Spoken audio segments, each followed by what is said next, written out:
শুরু করিতেছি মহান আল্লাহর নামে, যিনি পরম করুণাময় এবং অত্যন্ত দয়ালু।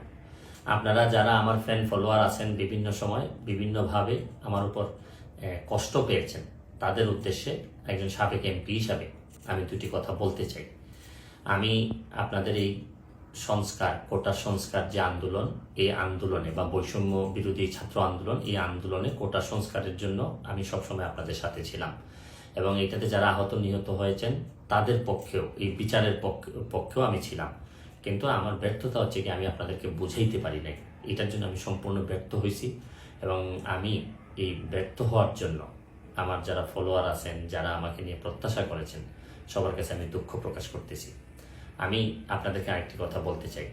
এখন যে কাঠামোগত সংস্কার আপনারা চাচ্ছেন, দেখেন এই সংস্কারের জন্য আমি বহু বছর আগে থেকেই কাজ করে যাচ্ছি। আপনারা দেখেন এই দুর্নীতির বিরুদ্ধে যুদ্ধ গত 15 বছরে আপনারা যে 2-3 জন মানুষ দুর্নীতির বিরুদ্ধে সোচ্চার ছিলেন, এর মধ্যে হয়তো আমাকে একজন আপনারা পাবেন। আপনারা জানেন যে আমি এস আলমের বিরুদ্ধে নিজে বাদী হয়ে মামলা করছি টাকা পাচারের জন্য। আপনারা জানেন যে আওয়ামী লীগের বর্তমান কমিটির যিনি প্রচার সম্পাদক আব্দুস সুবহান গোলাপ, তার আমেরিকাতে 9 বাড়ি থাকা নিয়ে আমি নিজে বাদী হয়ে মামলা করছি। আমি পুলিশের সাবেক আইজিপি বেনজিরের বিরুদ্ধে নিজে বাদী হয়ে দুদকে মামলা করছি। মহান সংসদে আমি তার বিরুদ্ধে বক্তব্য দিছি। মতিউর যে কর কমিশনার মতিউরের বিরুদ্ধে আমি মামলা করছি। আমি সালাম মুর্শিদির বাড়ির নিয়ে মামলা করছি। আমি সালাউদ্দিন, কাজী সালাউদ্দিন যে ফুটবলের দুর্নীতি নিয়ে আমি কথা বলছি। ওসি মুয়াজ্জেমের বিরুদ্ধে আমি নিজে মামলা করছি, করে তার 8 বছরের সাজা হয়েছে ডিজিটাল নিরাপত্তা আইনে।